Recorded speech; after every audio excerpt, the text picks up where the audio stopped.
고난주간 마지막 날 이 새벽을 깨운 여러분 모두에게 하나님께서 은혜 주시기를 바랍니다. 본문의 말씀을 가지고 인생의 변화를 가져오는 십자가의 도라는 제목으로 함께 말씀을 나누겠습니다. 누가복음은 예수님이 십자가의 죽음 그 자체에 많은 부분을 두지 않습니다. 그러니까 그 죽음 자체는 아주 짧게 기록이 되어 있죠. 세 단어로 기록이 되어 있는데 바로 그것은 예수님이 십자가에 못 박혔다라는 것입니다. 짧은 문장으로 예수님이 십자가에 못 박혔음을 이야기하고 있습니다. 그리고 그 죽음이 도대체 어떤 의미를 가지고 있는지 누가는 설명하지 않습니다. 그러나 누가는 이 누가복음을 기록하면서 예수님의 그 십자가의 죽음이 어떤 의미인지 그 죽음 자체에선 말하지 않지만 이미 앞에서부터 예수님이 그 십자가에 죽으실 것을 예고한 그러한 내용을 통해서 그 십자가의 죽음의 의미가 무엇인가를 드러내고 있고, 또한 죽음을 둘러싸고 있는 그 모든 나타난 현상들, 그러니까 예수님이 그 십자가에 죽으실 때 나타난 모든 현상들을 통해서 그 십자가의 죽으심의 의미가 무언가 하는 것을 드러내고 있습니다. 우리가 오늘 본문을 보면서 우리가 깊이 생각할 것은 십자가는 단순한 어느 한 사람의 죽음이 아니라 이 죽음은 그 죽음을 통해서 놀라운 변화를 가져오는 그런 아주 충격적인 사건이라고 하는 것을 우리가 생각하게 되는 것이죠. 자, 예수님은 십자가에서 처형을 당하십니다. 예수님은 마가복음에 의하면 오전 9시에 십자가에 달리셨고, 그리고 6시간 동안 그 고통을 겪으시죠. 오늘 그 고통 가운데도 특별히 오늘 본문에 나오는 정오 12시부터 3시까지 3시간 동안에 일어난 그 일을 누가는 우리에게 소개하면서 그 3시간 동안 놀라운 변화가 일어났음을 우리에게 이야기를 하고 있습니다. 성경은 이 12시에 곧 정오 가장 밝은 그 시간에 어둠이 찾아왔음을 우리에게 이야기하고 있습니다. 이것은 초월적인 그런 현상이죠. 초자연적인 현상인 겁니다. 그 어두움은 온 땅이 임했다고 되어 있고, 그것은 일반적인 어두움과 완전히 다른 그런 어두움임을 우리에게 이야기하고 있습니다. 곧 예수님의 죽으심과 이 어두움은 시간적으로 일치하고 있다. 그래서 이 정오 그 시간을 분명히 누가가 기록으로 남겨두고 있는 겁니다. 자, 우리 예수님의 그 죽음의 그 장면들을 누가는 기록을 하면서 일어난 일들을 우리에게 소개하고 있는데, 특별히 어둠이 찾아왔다는 것하고, 그리고 성전의 휘장이 찢어진 것, 그리고 예수님께서 절규하며 죽으시는 그 마지막 장면, 이런 것들을 아주 중요한 부분으로 누가가 기록해 놓고 있습니다. 자, 주님이 죽으실 때 그 가장 먼저 나타났던 것이 바로 이 어둠입니다. 어두움. 이 어두움은 단순한 자연적 현상이 아니고, 이것은 우리가 앞에서 살펴본 대로 지금은 너희의 때요 어둠의 때라고 하는 이것과 연결이 되는 것이죠. 어둠의 때, 바로 사탄의 공격이 나타난 그러한 시간이라고 하는 것입니다.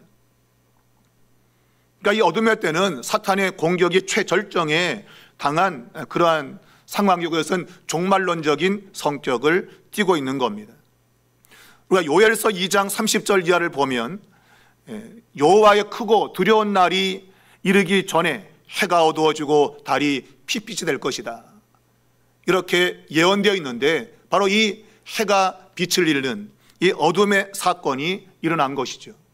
그러니까 여호와의 날, 하나님의 구원의 날이 임하기 전에 이 강력한 사단의 역사가 있을 것을 예언했는데, 바로 예수님이 십자가에 죽으실 때 바로 이 어둠, 사탄의 공격이 최절정에 이르는 이러한 모습을 나타낸 것이죠.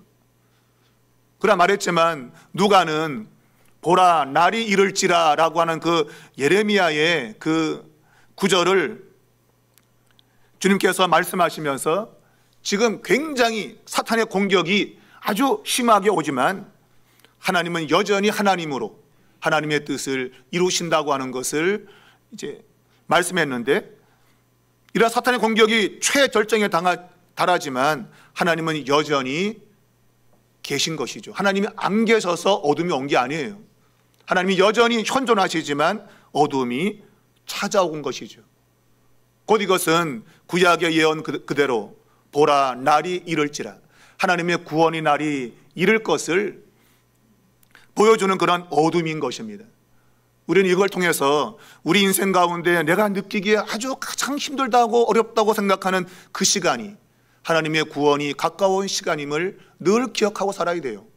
그게 누가가 이 마지막 예수님의 죽음에서 이 어두움을 시간적으로 정확히 우리에게 언급하는 모습을 통해서 우리를 하여금 깨닫게 하고 있는 겁니다.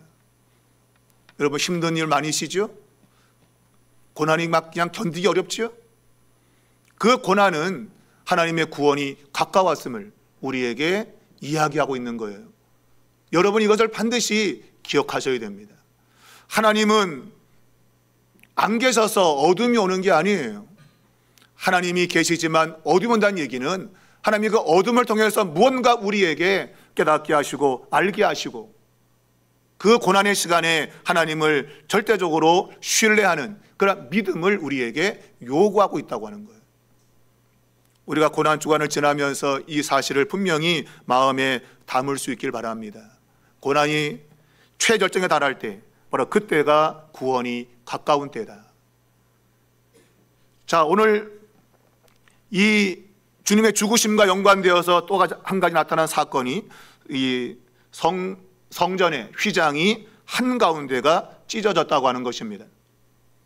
다른 복음서에는 이 성소의 휘장이 위에서부터 아래로 찢어졌다고 되어 있는데 누가는 한가운데가 찢어졌다고 되어 있습니다.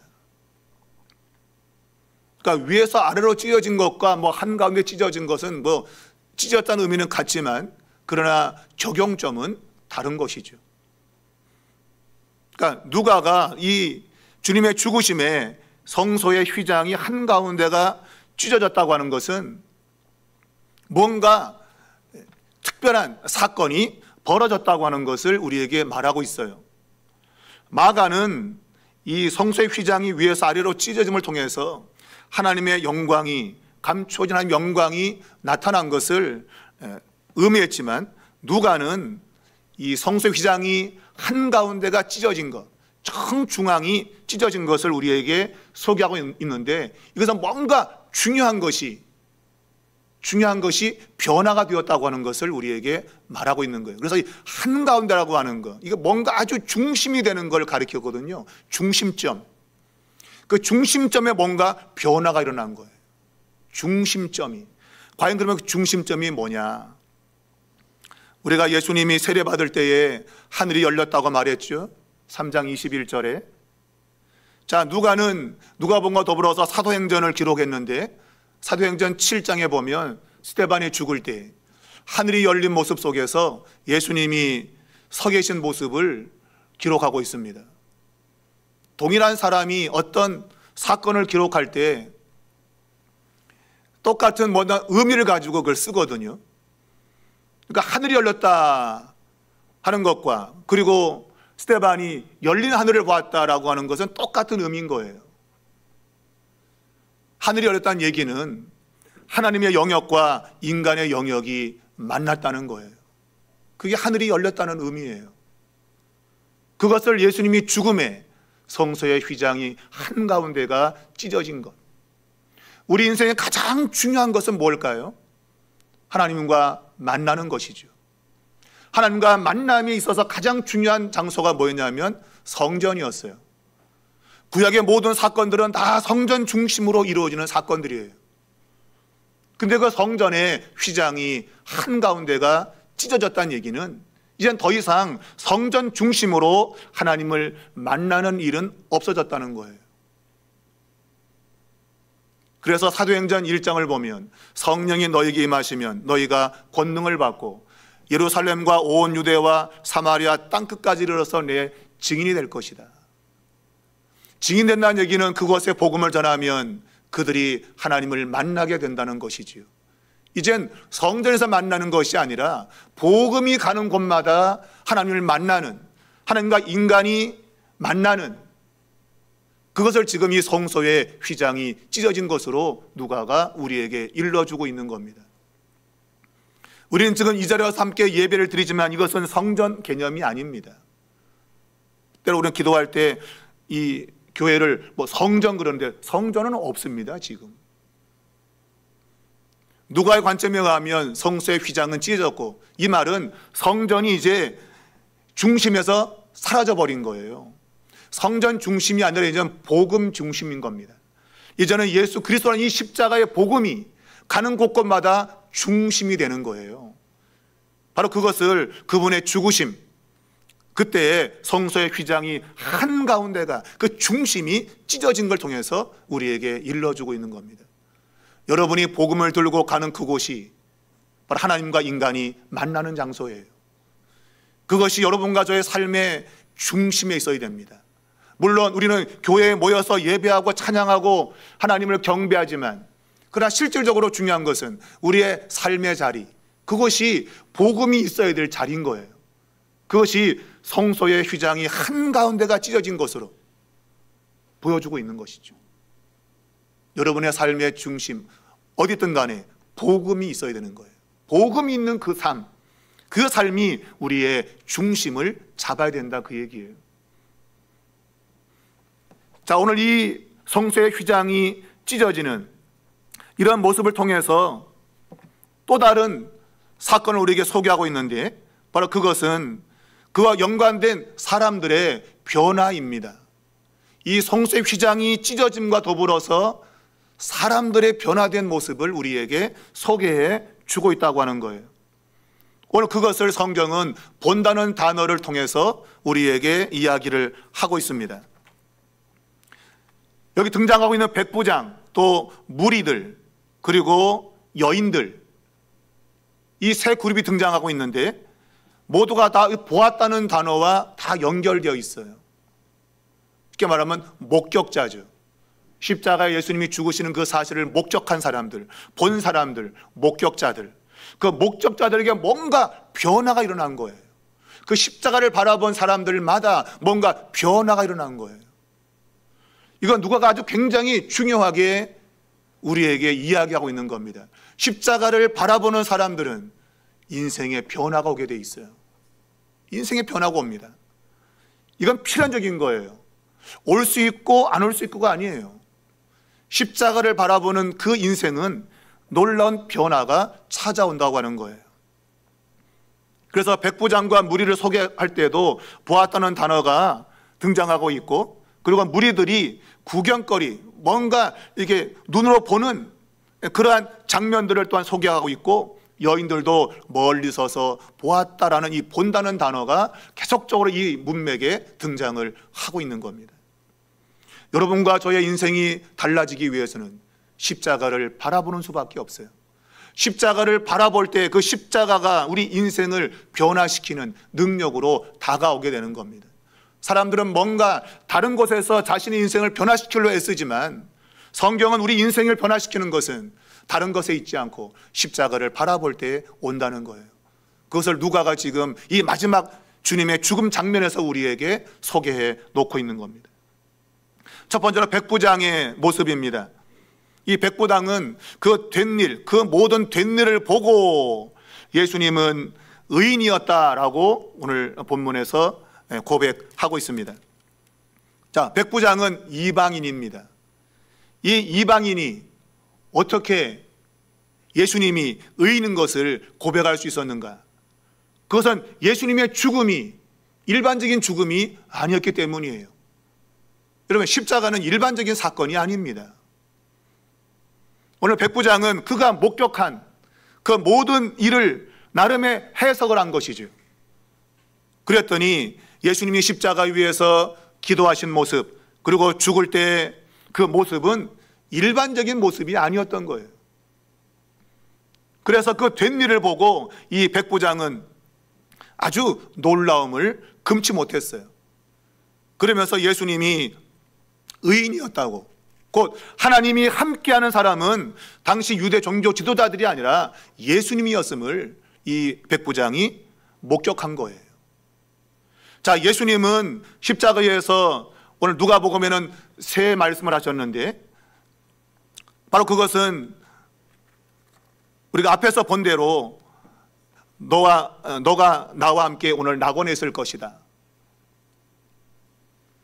그리고 마지막 죽으실 때에 아버지 내 영혼을 아버지 손에 부탁하나이다 라는 요 마지막 말씀, 이것은 어느 누구도 할 수 없는 고백이었던 거예요. 이건 시편 31편 5절을 근거를 두고 있는데, 죽은 자를 살리시는 하나님에 대한 믿음을 보이고 있는 겁니다. 저들에게 죽어가면서 예수님은 하나님이 죽은 자를 살리신다고 하는 바로 그런 고백을 담고 있는 시편 31편의 그 의미를 그대로 가져와서 자신을 하나님께 전폭을 맡기는 이러한 모습을 보이신 거예요. 여러분, 죽어가면서도 하나님을 신뢰하셨다고 하는 것, 이건 아무나 하는 게 아닙니다. 여러분, 우리가 잘 될 때는 믿어요 막 그래요. 근데 극심한 어려움이 올 때 여러분, 그래도 하나님을 신뢰할 수 있는가? 이건 그렇지 않은 거예요. 여러분과 저도 어느 정도까지는 그래도 견디고 하나님 뭐 될 거예요 하다가 극한 상황이 오면 하나님이 어디 있어? 그런다고요. 왜 나한테 이래요? 그런다고요. 그게 여러분과 저의 모습이에요. 그런데 예수님은 그분의 영혼을 하나님께 맡긴다. 하나님께 전적인 신뢰를 보낸 거예요. 이거는 하나님과의 관계가 올바르지 않으면 이룰 수 없는 고백입니다. 예수님은 그분이 죽으실 때, 그리고 자신을 향해서 못질을 하는 그런 사람들의 죄를 용서해 달라고 도무지 인간으로서 할 수 없는 그런 말을 하고 계신 거예요. 하나님이란 그분이 계시지 않으면 절대 할 수 없는 말, 그런 말을 예수님은 십자가 위에서 하셨던 거예요. 백부장은 그 모든 되어진 일들을 보고 이분이야말로 하나님과 함께하는 분이다, 그리고 하나님을 찬양했다고 성경은 기록하고 있습니다. 여러분과 저가 어떠한 상황에서도 하나님을 신뢰하는 그런 모습이 있어야 됩니다. 어떠한 상황에 하나님을 신뢰하셔야 됩니다. 그것이 십자가를 아는 사람들의 모습이기 때문이에요. 자, 두 번째는 이 백성들의 모습입니다. 이 백성들은 가슴을 치며 애곡하고 집으로 돌아갔다고 되어 있습니다. 조금 전까지만 해도 그들은 예수님을 십자가에 못 박으라고 소리쳤던 사람들이에요. 그런데 얼마 지나지 않아서 그들은 가슴을 치며 애곡하며 돌아갔다고 되어 있어요. 그들의 이런 변화를 가져온 것은 무엇입니까? 바로 예수님의 십자가 사건이었던 거예요. 그 사건이 오늘 그들의 심령을 찌른 것이죠. 이것이 사도행전 2장에 보면 베드로의 설교 가운데도 나타나고 있지 않습니까? 너희가 예수 주를, 그리스도를 십자가에 못 박았다. 근데 그들이 마음이 찔려서 그럼 우리가 어찌해야 됩니까? 라고 그들이 반응했는데, 그런 반응까지 가기 바로 준비가 바로 이 십자가의 죽음에서 이미 그들의 마음을 찌른 거예요. 십자가의 죽으심이 이미 그들의 마음을 찌른 겁니다. 우리가 하면 안 될 일을 했구나 라는 것을 그들이 감지했던 거예요. 그게 여러분 십자가의 능력인 것이죠. 십자가는 십자가를 바라보는 사람들 그 마음에 찔림을 주게 돼 있는 겁니다. 그게 놀라운 능력이에요.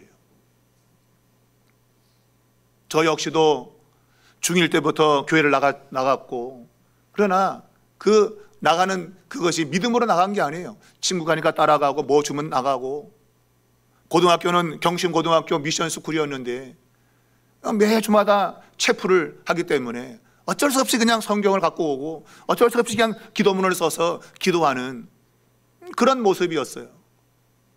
근데 제가 제 몸에 있었던 정말 중병, 정말 아주 극심한 악성 피부병, 이걸 다른 말로 하면 문둥병이에요. 막 살이 떨어져 나가는 그런 문둥병 같은 거였어요. 악성 피부병. 그걸 놓고 하나님 앞에 목숨을 걸고 기도하게 되었어요. 하나님 은혜로 그 병을 치유받았는데 그 후에 제가 십자가를 바라보았더니 지난날 저의 모습이 그대로 마치 영화의 필름처럼 지나가는 거예요. 너는 네가 원할 때만 교회를 나왔고 뭐 아무 생각 없이 그냥 기도를 읊어댔고 그런 것들이 마치 영화의 필름처럼 쫙 지나가면서 제 마음을 찔렀던 것들. 그때 제가 울었던 걸 아마 눈물을 담으면 아마 한 양동이 좀 받았을 거예요. 십자가는 그런 능력이 있는 거예요. 그걸 바라보는 순간에 나도 모르는 사이에 나의 지난날의 죄악이 마치 주마등처럼 흘러가면서 제 마음을 찌른 거예요. 오늘 백성들은 뭔가 달라진 것도 없는데 십자가를 목격한 것밖에 없는데 그들은 십자가 못 박아 소리쳤던 것을 바꾸고 가슴을 치며 애통하며 집으로 돌아갔다고 그들의 변화의 모습을 누가는 기록해 놓고 있는 겁니다. 그리고 여인들도 비록 멀리 떨어져 있었지만 끝까지 예수님의 그 십자가의 죽음을 목격을 했고 더 나아가서 그들은 예수님의 그 시체를 안장하는 장사 지내는 데까지 가서 보았다고 되어 있습니다. 바로 이것은 그들이 부활의 목격자가 될 것을 우리에게 이야기하고 있어요. 이 놀라운 변화죠. 다른 사람도 아닌 여인들이 최초의 부활의 증인자로 서게 되는 이건 놀라운 변화입니다. 이것은 사회적인 변화인 거예요. 어느 누구도 여인들의 증언을 믿지 않아요. 말했지만 난 말을 믿지 않아. 증거를 대. 더나 여자가 말하는 거 우린 믿지 않아. 놀랍게도 여인들이 부활의 최초의 증인이었다고 하는 거예요. 이건 사회의 변혁인 것입니다. 어느 누가 여러분 이런 일을 하겠습니까? 어느 누가 이런 변화를 가져오겠습니까? 십자가가 가져온 것이죠. 십자가 이러한 놀라운 변화를 갖고 온 거예요. 이 대한민국도 오늘날 대한민국 된 것은 바로 십자가의 복음 때문에 그런 겁니다. 무지했던 여인들이 공부를 하기 시작하면서 이 나라 이민족은 깨어났던 것이죠. 그저 뭐 마산댁 부산댁 했던 여인들이 복음을 받으면서 그들이 깨어나기 시작했던 거죠. 십자가의 복음이 가는 곳곳마다 변화가 일어날 수밖에 없는 거예요. 바로 그것이 누가복음에서 지금 주님이 십자가에 죽으실 때 나타나는 현상들을 통해서 우리에게 분명하게 가르쳐주고 있는 겁니다. 더 놀라운 사실은 마지막 이 아리마대 사람 요셉의 등장이에요. 우리 지금까지 쭉 이 내용을 읽어가 보면 예수님에 대한 적대감을 가지고 거부하며 예수님 십자가에 못 박으라고 외쳤던 사람들은 더 이상 등장하지 않습니다. 그들은 뒤로 물러났고 이제 어둠의 세력이 장악하고 있습니다. 어둠의 세력. 예수님의 십자가에 죽이는 어둠이 장악하고 있는 거예요. 근데 놀라운 사실은 그 어둠 속에서 하나님의 변화 역사가 나타나는데 가장 큰 놀라운 변화는 바로 아리마대 사람 요셉이라는 사람이에요. 이 사람은 당시에 지위를 가지고 있는 사람입니다. 이 사람은 사내들이 공회, 요즘 말로 하면 국회의원 이상 가는 그러한 권력을 쥐고 있는 사람이에요. 근데 그 사람이 예수님의 시신을 달라고 빌라도를 찾아온 것입니다. 여러분, 예수님의 시신을 달라고 하는 것은 매우 위험한 도전입니다. 어찌 보면 예수님은 십자가에 처형당할 만큼 반란자의 묶음에 들어있는 거예요. 그럼 너도 그런 물음이 올 수밖에 없죠. 너도 그러면 한패냐? 여러분, 베드로는 주님을 3년 동안 따라다니면서도 마지막 날 너 그 예수와 한패지 라고 했을 때 나는 아니다고 아주 강력히 부인했는데, 그런데 아리마대 사람 이 요셉은 뭐가 아쉬워서 자신이 가지고 있는 권위를 위협받으면서 예수님의 시신을 달라고 하는 거예요. 말했지만 어둠이 장악하고 있는 그 순간에 놀랍게 어떤 한 사람의 변화가 찾아온 거예요. 물론 그는 다른 복음서에는 예수님의 제자로 소개되고 있지만 누가복음에는 제자로 소개되고 있지 않습니다. 단지 그를 말하기를 선하고 의로운 공의 사람이라고 소개하고 있습니다. 여러분, 이것은 굉장히 중요한 소개입니다. 그는 공의 의원이었고 선하고 의로운 사람이었대요. 어떻게 누가는 정말 백부장이 의롭다고 고백했던 예수님을 죽였는데, 바로 이 공회가 그렇게 결정하고 예수님을 죽음으로 내몰았는데 어떻게 그를 의인이라고 소개하고 있는가?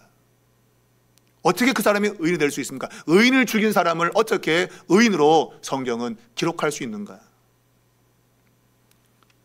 여러분, 이 공회라고 하는 이 단어는 이 뒤에 보면 이제 결이라고 나와 있죠. 51절에 그들의 결의. 그러니까 결이라고 하는 것은 뭔가 하면 어떤 계획을 말하는 거예요. 플랜, 영어로 플랜. 어떤 계획을 세우고 그것을 실행한다고 하는 의미예요. 그게 공회라고 하는 단어와 똑같은 단어예요. 그러니까 당시에 사내들은 이 공회는 뭔가를 계획하고 그것을 실행하는 기관이에요. 자, 그런데 그가 이 결의에 찬성하지 아니었다고 되어 있어요. 이 결의에 찬성하지 않았다. 모든 사람이 지금 사내들은 공회원들이 예수님을 십자가에 죽여야 된다고 결의했어요. 그런데 오늘 이 아리마대 사람 요셉이라는 사람은 그 결의에 찬성하지 않았다. 찬성하지 않았다. 사람은 자신의 위험을 감수하면서 어떤 일을 만들지 않으려고 합니다. 모든 사람이 지금 결의에 동참했는데 혼자만 그 일에 찬성하지 않았다. 왜냐하면 그것이 불의한 일인 것을 알았기 때문입니다. 모든 법적인 절차도 다 어겼고 다 모든 것이 불의했던 거예요. 그러므로 이 요셉이라는 사람은 이 결의에 참여할 수 없었던 겁니다. 나는 반대라고 했던 거예요. 정말 우리가 옳은 길을 한다면 난 찬성할 수 있겠지만 모든 것이 불법적인 행위였던 거예요. 그래서 찬성하지 않았다고 돼 있어요. 곧 예수님의 그 죽으심은 적법한 것이 아니고 불의한 것이었다는 겁니다. 그러므로 혼자 반대한 거예요. 자신의 지위가 굉장히 위험한데 그걸 반대했던 거예요. 그러나 더 위험한 것은 예수님의 시신을 달라고 한 거예요. 이거는 그 그룹 내에서 왕따를 당하는 정도가 아니라 자기의 목숨이 달려있는 거예요. 너도 예수와 한패냐? 그러면 그 자신도 굉장히 위험에 떨어질 수 있단 말이에요. 근데 예수님의 시신을 달라고 빌라도에게 찾아갔다고 성경은 말하고 있습니다. 그가 이렇게 행동할 수 있었던 이유는 그가 오늘 본문에 보게 되어지면 하나님의 나라를 기다리는 자라고 그를 소개하고 있어요. 하나님의 나라를 기다리는 자다. 하나님의 나라는 공의와 정의가 강같이 흐르는 나라인데 자기가 몸담고 있는 이것은 불의하기 짝이 없고 그러므로 그 자신은 목숨을 버려서라도 옳은 길을 걸어가고자 했던 거예요. 하나님의 사람들은 그러한 사람들입니다. 불의와 타협할 수 없습니다. 내 목숨이 위태로워도 내가 갈 길은 가야 되는 것입니다. 오늘 이 세상에 많은 사람들이 자신을 그리스도라 소개하고 있고 여러분과 저도 그렇게 아마 말할 겁니다. 여러분과 저는 그러나 과연 불의에 저항하고 있습니까? 그것은 잘못됐습니다. 법적으로 잘못됐습니다. 절차가 잘못됐습니다. 항상 공정해야 됩니다. 여러분 그렇게 말하고 있습니까? 아니면 아이고 괜히 말아봤자 뭐 그냥 머리만 아프지 뭐 그냥 대충 눈 감고 지나가 그냥. 하나님의 나라를 기다리는 사람들. 그래서 앞에서 1장에서 말했던 시므온과 안나와 같은 그런 자리에 있는 사람들입니다. 그런 사람들이 예수를 만나는 거예요. 우리가 예수를 만나는 것은 물론 은혜 속에서 되어지는 일들이에요. 강건절 우리를 부르심의 그 은혜가 우리를 예수를 만나게 만들지만 그러나 또한 성경은 우리 안에 하나님의 나라를 기다리는 그런 마음들, 공의와 정의를 따르기 원하고 모든 세상이 바르게 되기를 원하는 그런 마음을 가진 사람들에게 오늘 예수가 만나지는 그러한 이야기를 하고 싶은 것이죠. 여러분과 저는 어둠의 권세가 장악하고 있는 이 시대에 살고 있습니다. 대부분의 많은 삶이 어찌 보면 어둠과 타협하고 있는지 모르겠어요. 이 요셉이라는 사람은 성경이 그를 의롭다고 말하고 있고 그는 공예 전체가 결의한 것을 홀로 반대한 사람입니다. 왜? 그것이 옳기 때문이에요. 자기가 주장하는 게 옳기 때문이에요. 내 목숨에 위협이 있어도 나는 옳은 것을 선택한다고 하는 거예요.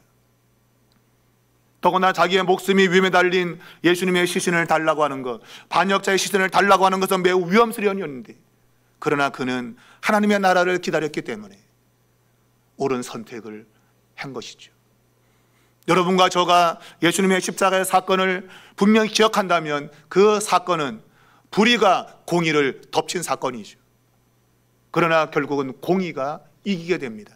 여러분과 저가 항상 정의와 공의의 편에 서게 되면 하나님은 그 어둠이 끝나가는 여명의 밝은 그러한 부활의 아침을 우리에게 주실 것입니다.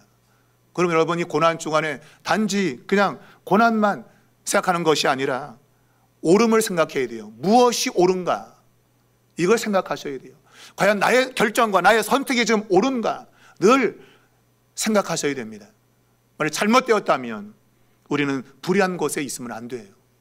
의로운 자리에 있으려고 해야 돼요. 바로 십자가는 그렇게 우리를 의로운 곳으로 이끌어가는 능력이 있는 겁니다. 우리의 삶이 그래서 세상에 비치고 소금이 되는 거예요. 여러분과 저가 믿는 그 십자가의 도가 우리를 항상 옳은 길로, 의로운 길로 이끌도록 여러분 기도하셔야 됩니다. 그건 나의 올바른 선택이 반드시 필요한 것이고, 무엇이 정의인가 하는 것을 늘 말씀 안에 비추어 살아갈 때만이 가능한 겁니다.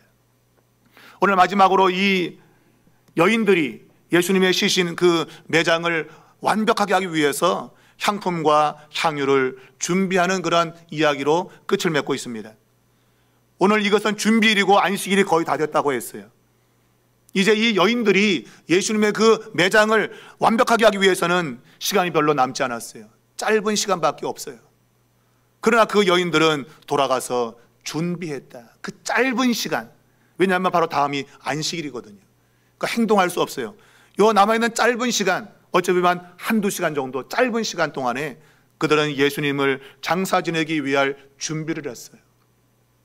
우리 교회의 표어가 세월을 아껴 영혼을 준비하라. 이 여인에게는 시간들이 많지 않았어요. 짧은 시간밖에 없었어요. 그러나 그 짧은 시간 동안에 그들은 향품과 향유를 준비했어요. 물론 이것은 그들의 불신앙의 모습이지만, 그러나 그들은 뭔가 계획을 세우고 목표를 세우고 그 짧은 시간 동안에 뭔가 행동했던 거예요. 바로 이것은 예수님의 십자가의 죽음을 그들이 봤기 때문이에요. 이런 것들이 그 짧은 시간을 뭔가를 준비하는 모습으로 바꾸었고, 더 나아가서 그들은 부활의 첫 번째 증인이 된 겁니다. 여러분과 저에게 주어진 시간이 그리 많지 않습니다. 짧은 시간입니다. 우리 아들도 그러더라고요. 왜 이렇게 시간이 빨리 지나가? 이렇게 빨리 시간이 지나가? 요즘 애들도 그렇게 느끼는가 봐요. 이렇게 시간이 빨리 지나가? 맞아요, 여러분. 시간은 빨리 지나갑니다.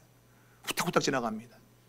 여러분, 짧은 시간 동안에 하나님이 원하시는 옳은 것들을 선택하여 하나님의 기쁨이 되는 삶이 되기를 바라고, 그래서 영혼을 준비해 나가는 부활의 증인으로서 이 세상을 살아가는 우리 모두가 되기를 주의 이름으로 축원합니다.